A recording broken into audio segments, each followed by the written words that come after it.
What's up, people? I'm back with another video. And as promised, today we're putting the Redeye on the 85. So I'm gonna take you guys through what all that entails. It's not gonna be a super long video, but let's get to it.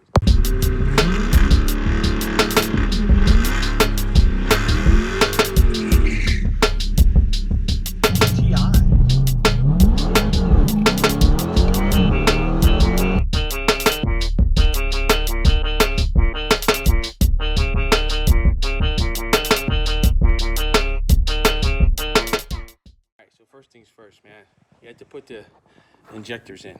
So, injectors are installed.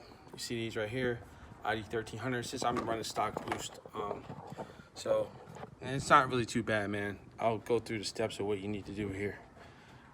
So I didn't make a video installing them because, you know, somebody's got to hold the camera while I do the work. It's real simple. You take these two bolts off. You need a torque. I think that's like a torque 25 or something like that. Torque 15. Take those off.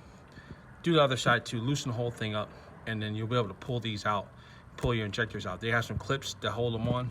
You guys can see, like right there, you gotta pop those clips, the injectors come out, put the new ones in, plug them in, and that's pretty much it, man. It's real simple. Same thing on both sides, and you're in there. All right, so in order to do the tune, you gotta unlock your PCM. So I sent my PCM out, got it unlocked. My boy AJ from Hemi Tuner took care of me. Good deal here. So PCM install is simple. You just pull this cover off. There's one bolt. You take it out, slide it out. There's two bolts, and it's real easy. So nothing to it. So right now we're doing some tuning. So I'm sending my logs over to Tim. Tim's sending me my files. I just got another file from Tim. So let me go load it up. It's pretty simple. I mean, it's not really much to it. So here's how it works.